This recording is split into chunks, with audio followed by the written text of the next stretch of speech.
নমস্কার, আমি বিনয় শাস্ত্রী। আশা করি ঈশ্বরের কৃপায় আপনারা ভালোই আছেন। আজকে আমার ভিডিওর আলোচ্য বিষয় মেষ রাশি বা লগ্নের অশ্বিনী নক্ষত্রে জাতক জাতিকাদের উপর দেবগুরু বৃহস্পতির প্রভাব। আপনারা জানেন গত 1 জুন এই দেবগুরু বৃহস্পতি তার তুঙ্গ ক্ষেত্র কর্কটে প্রবেশ করেছে এবং 31 অক্টোবর পর্যন্ত এখানে থাকবে।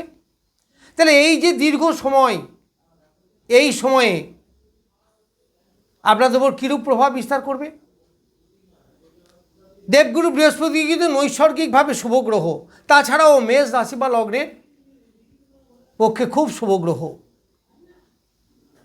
তাহলে আপনাকে উন্নতির কতটা শিখরে নিয়ে যেতে পারবে?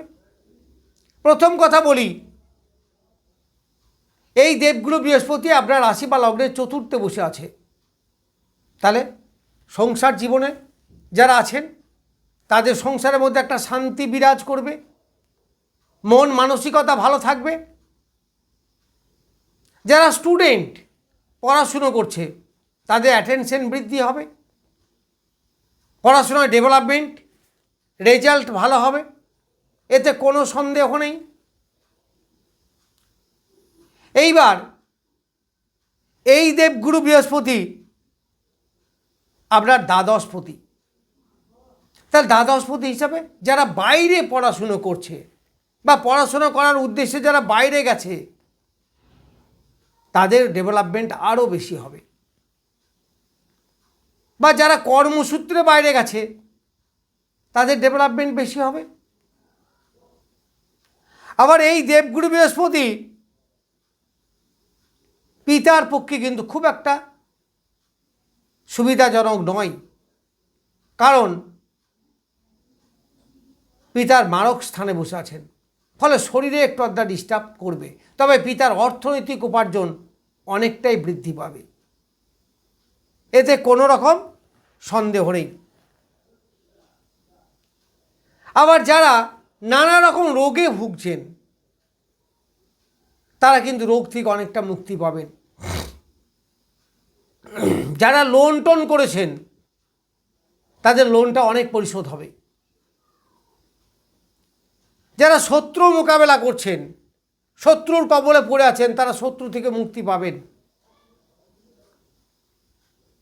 এই সময়। এই দেবগুরু বৃহস্পতি আপনার অর্থনৈতিক কাঠামো একটা আমূল পরিবর্তন নিয়ে আসবে। আবার আপনার চেষ্টা বৃদ্ধি হবে, মাতৃদেবীর শরীর স্বাস্থ্য বেশ ভালো যাবে। আবার দাম্পত্য জীবনে বেশ ভালো থাকবেন, দাম্পত্য জীবন ভালো হবে, দাম্পত্য জীবনে একটা সুখময় সময় আপনি অনুভব করবেন। এইবার কর্মজীবন, বিশেষ করে যারা ব্যবসা করছেন তাদের কিন্তু বেশ ভালো, ব্যবসায় ডেভেলপমেন্ট অবশ্যই হবে। যাদের প্রাইভেট পার্টে রোগ আছে বা এই ধরনের কোনো সমস্যা, মেয়েদের গাইনি প্রবলেম, এগুলো কিন্তু অনেকটা কিওর হবে। আবার সব থেকে যেটা বেশি হবে সেটা হচ্ছে অনেকের চাকরি হওয়ার যোগ আছে। এই সময় অনেকের চাকরি হবে, অনেকে চাকরি পাবেন, আবার অনেকে চাকরিতে প্রমোশন হওয়ার যোগও যথেষ্ট আছে। শরীর স্বাস্থ্য ভালো তো আমি আগেই বলেছি। বিদ্যাক্ষেত্রে যারা হায়ার এডুকেশন, মাস্টার্স, পিএইচডি, তাদের পক্ষে কিন্তু যথেষ্ট ভালো এই সময়। সন্তানের ডেভেলপমেন্ট অবশ্যই হবে, তবে সন্তানের শরীর স্বাস্থ্য নিয়ে একটু চিন্তা থাকবে, শরীরের দিকে অবশ্যই নজর দেবেন। সন্তান যদি বাইরে গিয়ে পড়াশুনো করে তাদের পক্ষে বেশ ভালো, যথেষ্ট ভালো হবে। এই দেবগুরু বৃহস্পতি চরম সাফল্যের সময় একটু কিন্তু ডিস্টার্ব করবে। অনেক কাজ দেখবেন প্রায় হলো, কিন্তু একটু বাধা পেল। এই বাধার জন্য আর শেষকালে চরম সাকসেসটা আর হলো না। এইগুলো কিন্তু লক্ষ্য করা যাবে। তবে আপনার ভাই বোন যারা আছে তাদের অর্থনৈতিক কাঠামো ডেভেলপ করতে পারে, করবে। আপনার চেষ্টা বৃদ্ধি হবে, কাজের প্রতি আপনার এনার্জি আসবে, এইগুলো আপনি দেখতে পাবেন। আয় উপার্জন, কিছু সেভিংস হওয়া, কিছু অ্যাসেট বৃদ্ধি হওয়া, এইগুলো কিন্তু হবে। এইবার এই অশ্বিনী নক্ষত্র খুব স্পিডি নক্ষত্র। যারা মেডিকেল লাইনে আছেন তাদের কিন্তু চরম সাকসেস, বেস্ট ডেভেলপমেন্ট হবে। সেটা যে কোনো কিছু হতে পারে, ওষুধের ব্যবসা হতে পারে, ডাক্তার হতে পারে, নার্সিং হতে পারে, মানে মেডিকেল অ্যাসোসিয়েটেড, তাদের কিন্তু চরম উন্নতি হবে। এই দেবগুরু বৃহস্পতি দুটি নক্ষত্রকে অতিক্রম করবেন। পুনর্বসু অলরেডি অতিক্রম করেছেন, এখন আছে পুষ্যাতে।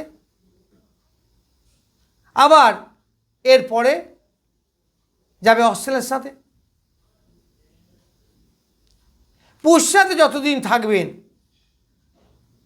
বেশ ভালো, অর্থনৈতিক কাঠামো চরমভাবে উন্নতি হবে। চতুর্দিক থেকে আপনি হেল্প পাবেন, বাধা বিপত্তিকে সহজেই অতিক্রম করতে পারবেন। অর্থনৈতিক কাঠামোর আমূল পরিবর্তন হবে। এইবার যখন ৯ নক্ষত্রে যাবে, এই ৯ নক্ষত্রের অধিপতি বুধ, ব্যবসার ক্ষেত্রে চরম উন্নতি, চরম ডেভেলপমেন্ট। এদের সব কাজে সাকসেস আপনারা দেখবেন। এই বৃহস্পতি ৯ নক্ষত্রে যতদিন থাকবে, মানে ৩১ অক্টোবর পর্যন্ত, ততদিন পর্যন্ত আপনার যে কোনো কাজের প্রতি চেষ্টা বাড়বে। বাধা বিপত্তি অনেকটা উপেক্ষিত হবে। যদি লোন করার টেন্ডেন্সি থাকে, বাড়ি ঘর ক্রয় করার জন্য আপনি লোন করতে পারেন, অ্যাটলিস্ট আপনার লোন হবে। যাই হোক, আমি মেষ রাশি বা লগ্নের বৃহস্পতির প্রভাব সম্বন্ধে কিছু বললাম। নমস্কার, আজ এই পর্যন্তই।